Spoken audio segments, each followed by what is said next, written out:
Post 22 Baseball, and this is Tom Rudebush with head coach Mitch Messer as we preview the 2015 season here. Post 22, of course, the defending South Dakota State American Legion baseball champions for the last 2 years, and we'll talk with Mitch in just a moment. We want to remind you that the season is coming up quickly, and of course season tickets are available, and Post 22 has a variety of season ticket plans to help you out. The most popular, of course, is the $75 family season ticket. That's good for the entire family for all the games of Post 22, the Expos, and the Bullets.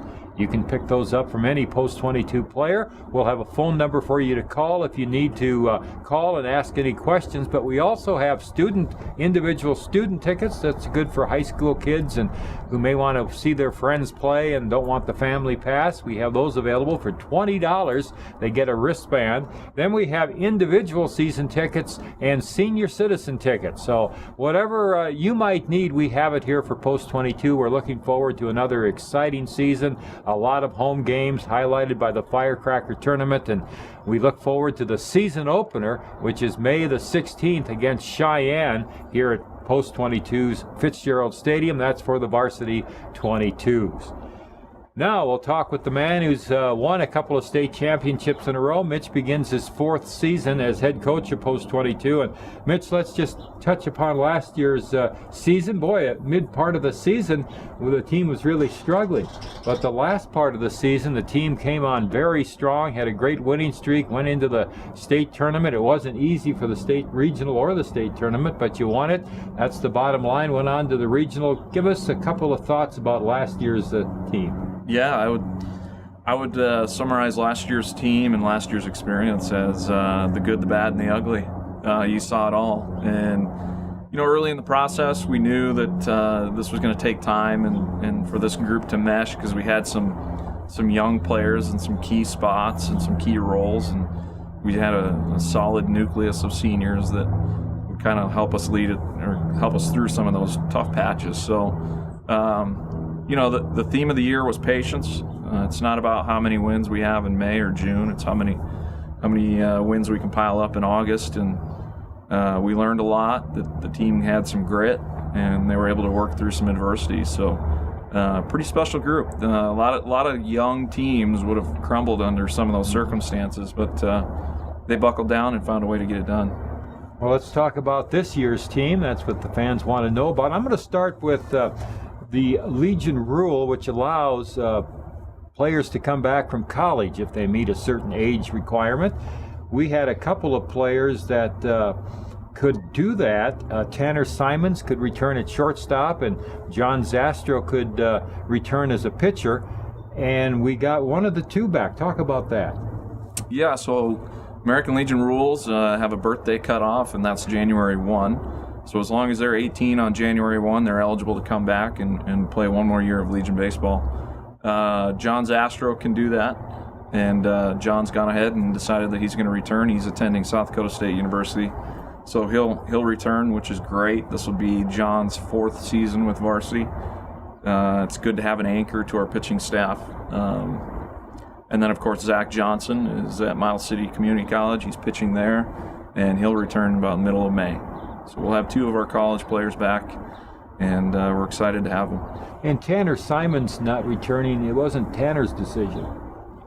Well, yeah, and really a lot of these college guys now, they have an opportunity to go on and play in these summer leagues. They're a lot of fun, and it's an opportunity to play against a high level, and Tanner had that option, and I support that decision 100%. That's what's best for Tanner. So obviously we'd love to have him back, but he's going to go off and get challenged at a high level. Let's go maybe a little synopsis of the team, starting with the pitching. You just mentioned John Zastro, who's going to be able to toss a lot of innings and eat up some innings. Zach Johnson's returning. So talk about the pitching and how do we look in that area? Yeah, we also returned Cody Carlson. This will be his this will be his fourth season on varsity. In the last two seasons, Cody's been 18-2 for us. Obviously, he's a really good one. We're excited to have him back. A left-handed pitcher for our rotation. Of course, we'll have John Zastro back, Zach Johnson. Zach's coming off a great summer where he had a 3.44 ERA. John Zastro, again, you've got 3 solid seasons of varsity experience under his belt. And then we have a pair of left-handers that are coming up. We saw a little bit of them last year in Brandon Susi and Matt Vickers. Brandon's worked his tail off in the off-season, and right now it appears as though his velocity's up. I think everybody that comes out and watches some games will see a significant improvement in Brandon. And Matt Vickers offers a lot of different looks from the left side. He's pitched in big games for us, so we're excited to have him back as well. There's going to be some new faces, a lot of new names, and we're excited about our young talent. So we just have to go out and see what that looks like. Let's talk about the infield. Who returns from last year? Wow, that's hard to come by. Really, there's one guy that returns on our infield, and that's Matt Vickers at first base.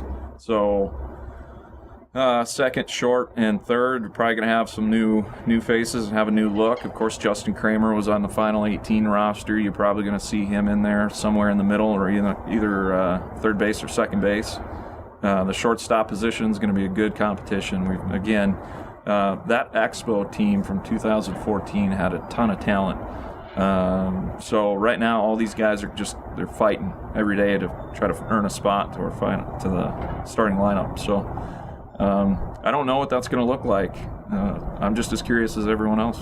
And you lost your catcher from last year. Yeah, Merriam. Yep, we lost Connor Merriam. Connor finished on a great note, had a great career with us, and he's off to a great start at University of Sioux Falls. We're going to have 3 young guys competing for a spot: Tim Paris, Owen Liebernight, Sam Haig, Paul McLaughlin, just to name a few of the youngsters that are going to push for that spot. So it's going to be fun. The outfield, we have a couple of returning starters in the outfield. Yes. Zach Solano returns, and I don't know that we go as far as we did without Zach Solano last year. You can go back to the big hit that he had in the state regional. You can go back to the big hit that he had at the state tournament that put us in the championship, and even the big hit in the championship game. So we return Zach. I think Zach can be pretty special by the time he leaves this program. He's got all the tools. He's got the right mental makeup. We like him a lot. Eric Petrie also returns. Eric's a kid that we brought up just before the firecracker, just before the team got hot, and I think he played a big role in that. Mm-hmm. He can really hit the ball, and he's proven that he can hit at every level. So we return him. We're excited about that, and we've got more young kids competing for the final couple spots in the outfield. So. Mitch, you've always maintained the philosophy of Post 22 is that a young man puts on the Post 22 uniform, and that's a commitment.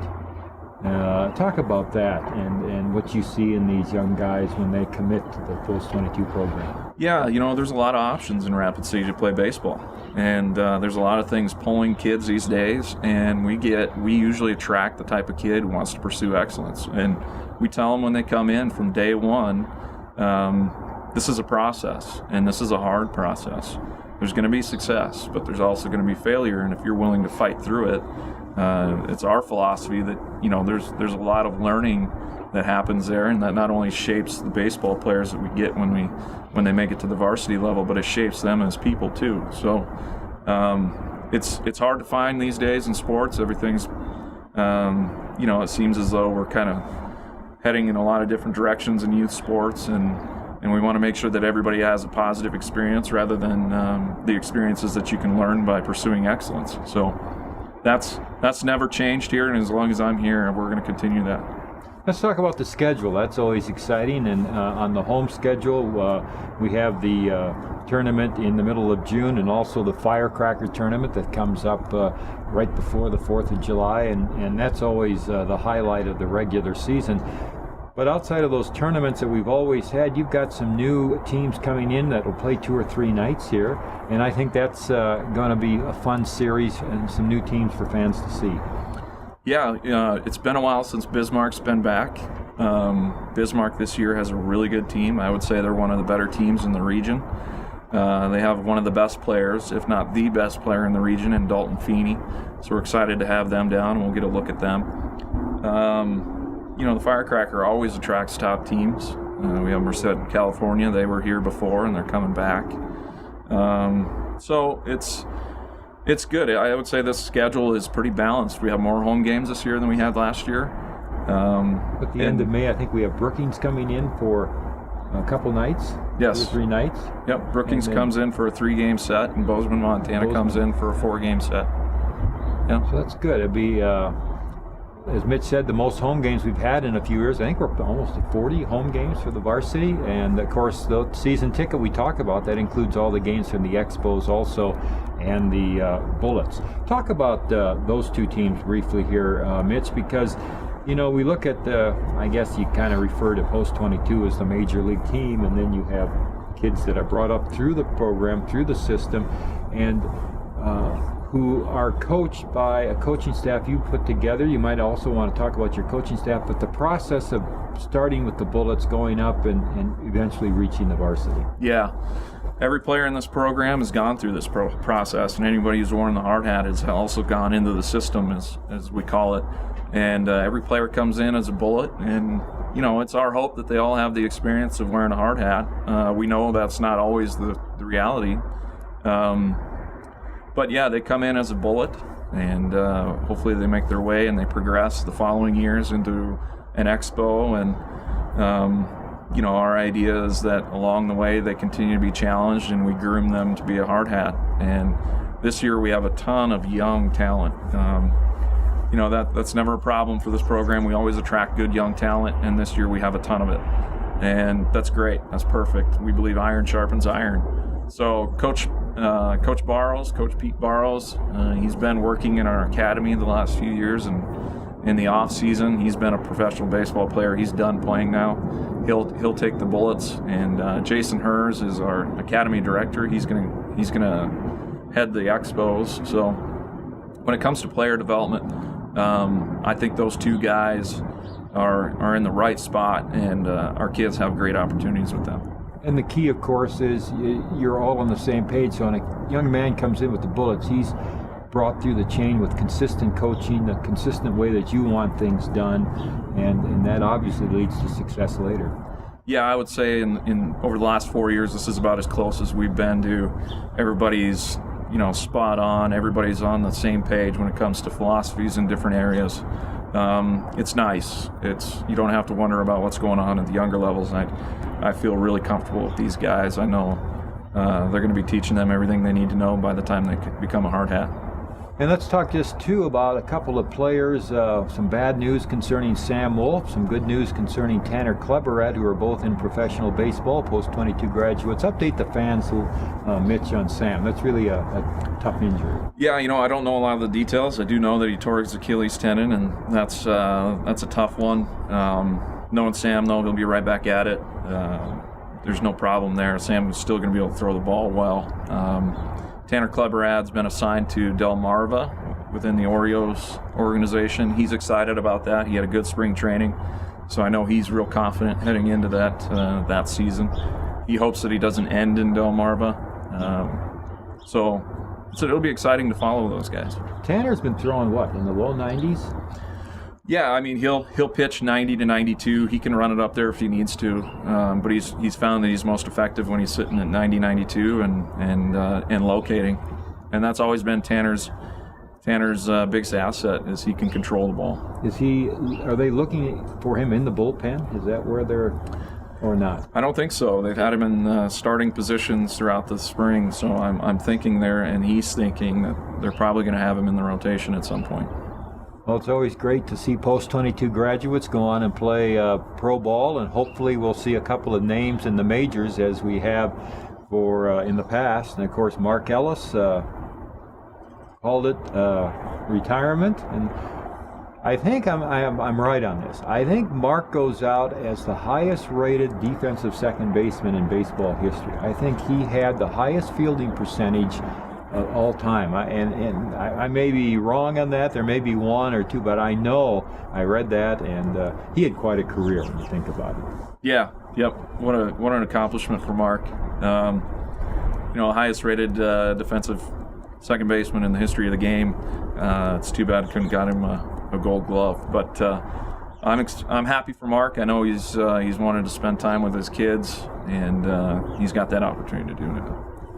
Well, it's certainly going to be another exciting season of post-22 baseball, and you all think about the summers coming out here to Fitzgerald Stadium, those warm summer nights, and visiting with your friends, enjoying the action. And again, season tickets are available. It's $75 for a whole family to see the entire season of post-22 baseball. And we also have the youth tickets that are just $20. We have senior tickets and also individual. If you're just an individual who wants to get a season ticket, we have those available too. You're going to see a phone number here at the bottom of your screen, 415-1483. That'll be the number for you to call. If you have any questions or you want a season ticket, we'll mail it to you, deliver it to you. We'll get you that season ticket. It's just a great bargain. When you think about the number of games you can see for $75, and think of how many exciting games you'll be able to see here, and that includes the Firecracker Tournament. Remember that family season ticket. So, Mitch, give me a better bargain than that season ticket. I don't think you'll find it. Well, we thank you for watching here today. Mitch Messer, the head coach of Post 22, and this is Tom Rudebush. Post 22 baseball, Rapid City's winning tradition. Hope to see you at the ballpark this year, and good day from Fitzgerald Stadium.